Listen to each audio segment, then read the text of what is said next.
नमस्कार कोपरगावकरांनो, गुढीपाडवा आणि रामनवमीच्या या पवित्र आणि शुभ मुहूर्तावर नव्या सुरुवातीचं, नव्या स्वप्नांचं आणि भरघोस बचतीचं स्वागत करा. RR केबल ग्रुपच्या विश्वासातून एक मोठी आणि अभिमानाची घोषणा. कोपरगाव शहरात प्रथमच इरिगेशन बंगला गेट समोर येवला रोड येथे समर्थ ऑटोज घेऊन आले आहेत अत्याधुनिक पर्यावरणपूर्वक इलेक्ट्रिक स्कूटर. आता पेट्रोलच्या खर्चाला द्या पूर्णविराम आणि विजेवर चालणाऱ्या भविष्याची करा सुरुवात. किंमत फक्त 84,999 पासून सुरू आणि डाऊन पेमेंट फक्त 99,900 रुपये. होय, तुम्ही बरोबर ऐकलेत.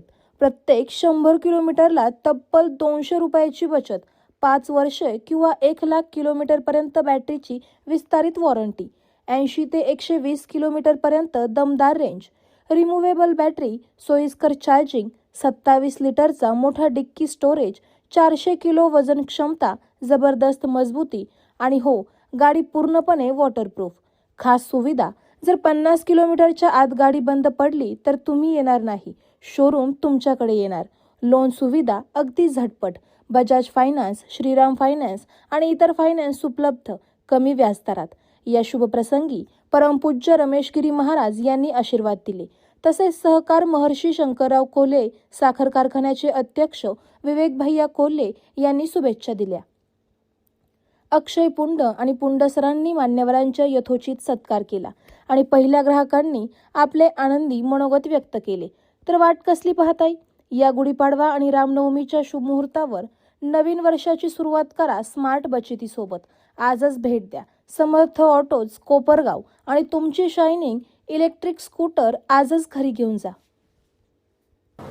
आज या ठिकाणी कोपरगावच्या या परिसरामध्ये अक्षय ज्ञानेश्वर पुंड या परिवाराचा एक वंश पारंपरिक व्यवसाय आहे. त्या व्यवसायाला अनुसरून या ठिकाणी एक शोरूमचा उद्घाटन या ठिकाणी करण्यात आला आहे. आपल्या सर्व कोपरगाव परिसरातील सर्व ग्राहकांना च्या माध्यमातून या ठिकाणी एक चांगलं गाड्यांचं शोरूमचं उद्घाटन झालेलं आहे. आपल्या सर्वांना या ठिकाणी आणि पुंड परिवाराला त्यांचा व्यवसाय चांगला वृद्धिंगत हो, त्यांना चांगल्या प्रकारचे या व्यवसायामध्ये धंद्यामध्ये यश प्राप्त हो, अशी या ठिकाणी राष्ट्रसंत सद्गुरू जनार्दन स्वामी आश्रमाच्या वतीने त्यांना शुभेच्छा व्यक्त करतो. आणि त्यांच्या सगळ्या ग्राहकांना या मी स्वतः ग्राहकाचे गाडी ऍक्टिव्ह दिसून मी आलो इथपर्यंत घेण्यासाठी, म्हणून मी गुढीपाडव्याच्या सगळ्यांना शुभेच्छा देतो प्रथम. आणि मी गाडीच्या बाबतीत एक कोण तोडके मोडके सांगतो. गाडी मला कशामुळे घ्यायची वेळ आली, आता युद्धाच्या पार्श्वभूमीवर डिझेल आणि पेट्रोलचा तुटवडा आल्यामुळं एक दिवस गाडीला तेल नाही भेटलं आमच्या मोटरसायकलला, म्हणून मी तो निर्णय घेतला बॅटरीची गाडी घेण्याचा. आणि मी इकडे कोपरगावला आल्यानंतर मला ती गाडी इतकी आवडली, ऍक्टिव्ह, इतकी मस्त गाडी बनवली कंपनीनं दिवस म्हणून. ई बाईक शोरूमचा भव्य शुभारंभ आज या गुढीपाडव्याच्या शुभ मुहूर्तावर होत आहे. खर तर 3.5 मुहूर्तापैकी हा एक अतिशय पवित्र असा मुहूर्त आपण समजतो.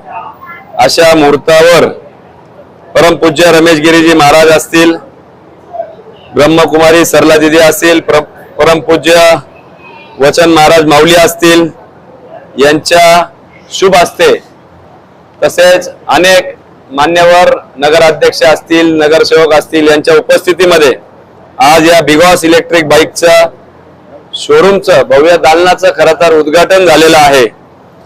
ज्यांच्या पुढाकाराने हे दालन उघडलं असे आमचे सहकारी अक्षय ज्ञानेश्वर पुंड, ज्ञानेश्वर दगडू पुंड. खरं तर पुंड परिवार फक्त कोपरगाव मध्ये सीमित न राहता लोणी असेल, नाशिक असेल, राहता असेल आणि कोपरगाव मध्ये व्यावसायिक दृष्ट्या वेगवेगळ्या माध्यमातून त्या ठिकाणी सक्रिय आहे. आणि त्याच्यातच आता नव्याने ही ई बाईकची भर खरं तर काळाची गरज आहे. आज आपण बघतोय की इलेक्ट्रिक किंवा पर्यावरण पूरक सगळ्याच गोष्टींचा भर सगळ्यांनीच दिला पाहिजे. आणि म्हणून अतिशय चांगल्या पद्धतीचे मॉडेल खरं तर बऱ्याच ई बाईक सॉफ्टवेअर बेस्ड असतात, याला बेसिक मॉडेल मध्ये सॉफ्टवेअर नाहीये, फक्त हायर मॉडेलचा सॉफ्टवेअर आहे. त्याच्यामुळे ग्रामीण भागाच्या दृष्टिकोनातून केंद्रबिंदू समजून आणि टॉप 5 इलेक्ट्रिक बाईक कंपन्यांमध्ये ही एक नावाजलेली कंपनी आहे आणि तिचं शोरूम आज आपल्या कोपरगाव नगरीत उघडलेलं आहे. निश्चितच कोपरगावकरांना आवाहन करतो, विशेषतः शालेय विद्यार्थी. खरं तर अक्षयजींनी सांगितलं की अगदी दुधाच्या किटल्या सुद्धा शेतकरी त्याच्यावर वाहू शकता, इतकी दणकट ही बाईक आहे. परंतु सगळ्यांनीच आज ई बाईककडे वाढती महागाई, डिझेल पेट्रोलचे दर बघता ही अतिशय पूरक आपल्याला सगळ्यांच्या दृष्टिकोनातून आहे. त्यांना मी या नवीन उद्योग व्यवसायाला मी आपल्या सगळ्यांच्या वतीने शुभेच्छा देतो. पाडव्याच्या देखील आपल्या सगळ्यांनाच